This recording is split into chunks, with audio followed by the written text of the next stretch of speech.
Session 178, Chapter 2, Verse 178. You who believe, fair retribution is prescribed against you in cases of murder, the free man for the free man, the slave for the slave, the female for the female. But if the perpetrator is pardoned by his aggrieved brother, this shall be adhered to fairly, and the perpetrator shall pay what is due in good will. This is easing from your Lord and an act of mercy.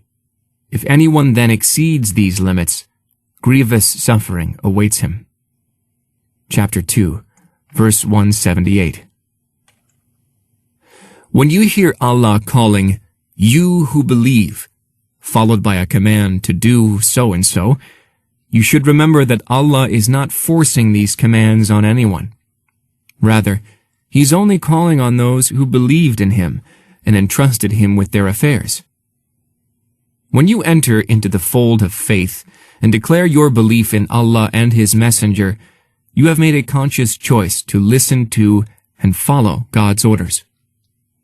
Allah does not assign any obligation to those who do not have faith in Him. It is your faith that makes you subject to religious obligations. You are, in essence, one party of a contract, and Allah is the other party.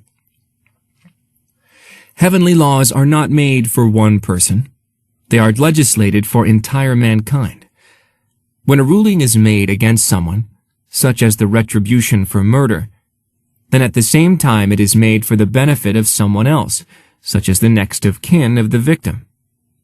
In other words, the murderer should suffer the consequences of his or her actions, while the relatives of the victim benefit from seeing justice served. In this verse, God says, "Fair retribution is prescribed against you in cases of murder." Then, in the very next verse, He says, "And there is life for you in legal retribution, O people of understanding, that you may become righteous." Note that in the first verse, the phrase, "against you," is used as the punishment applies against the murderer, while in the second verse, the phrase, "for you," is used because it benefits the relatives of the victim and the society as a whole. Thus, the legislation is fair because it is not on the account of one person or party, rather the situation of both parties is considered. God says, "You who believe, fair retribution is prescribed against you in cases of murder, the free man for the free man." The word free refers to a person who is neither a slave nor beholden to anyone. In fact, the free of things is considered the best of things. We say this person is debt-free, these animals are free range, or I own this car free and clear, and so on. When you listen to this verse, the first question that may come to mind is, why are people divided into classes? What if a woman kills a man, or a slave kills a freeman? We answer that this verse was revealed to end unjust practices in the society. More specifically, the practice of revenge killing that was commonplace in Arabia before Islam, and sadly still exists in some areas of the world today. Allah wants to protect society from injustice and from the escalation that revenge produces.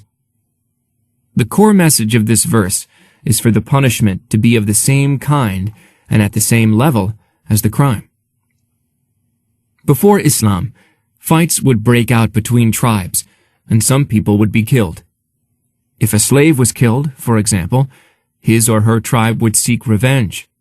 But rather than wanting to kill a slave in retaliation, they would seek and murder a prominent free person. Matters would naturally get worse between the tribes, and the blood keeps flowing through acts of revenge. God intended to settle the issue of revenge gradually. He said, "The free for the free, the slave for the slave, and the female for the female." This introduced a method which put an end to the extremism and escalation of revenge killings. While this legislation came to specifically deal with the practice of revenge killing that existed before Islam, it should not be ignored today. There is no retaliation in Islam. There is no mutilation of bodies in revenge, nor punishment of an entire family or population for the crimes of one member. All these actions are against the rulings of legal retribution prescribed by God. Allah wants you to acknowledge that this sort of aggression does not produce any good. Rather, it only ignites the fires of hatred and blood. Equality and justice are fundamental in all dealings. More importantly, the ruling of the free man for the free man, the slave for the slave, the female for the female, was the first step in de-escalation. Allah wanted people to resort to the least sum possible when taking revenge. So if a tribe killed a slave, then they were not allowed to kill a free man or woman in retaliation. Later, God introduced the concept of blood money to be paid to the victim's family, which, if the family agrees, presents another step in de-escalation and lays the foundation for a healthy society. God says, "But if the perpetrator is pardoned by his aggrieved brother, this shall be adhered to fairly, and the perpetrator shall pay what is due in goodwill. This is easing from your Lord and an act of mercy." And in another verse, "In the Torah, we prescribe for them a life for a life, an eye for an eye, a nose for a nose, an ear for an ear, a tooth for a tooth, an equal wound for a wound. If anyone forgoes this out of charity, it will serve as atonement for his bad deeds. Those who do not judge according to what God has revealed are doing grave wrong." Chapter 5, verse 45. Thus, in cases of murder, justice is served not through revenge killing. Rather, it is served by killing the murderer.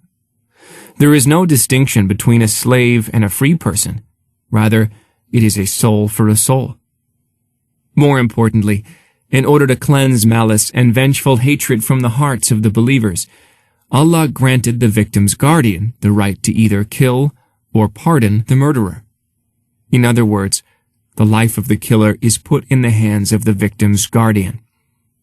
If the guardian chooses to forgive, it won't be because forgiveness is mandatory, but rather it would be out of his or her own honorable choice.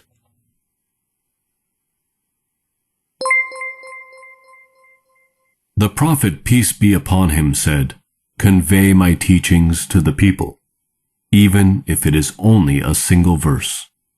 Please take a moment to subscribe and to share with your family and friends. Visit us at www.QURANGARDEN.com.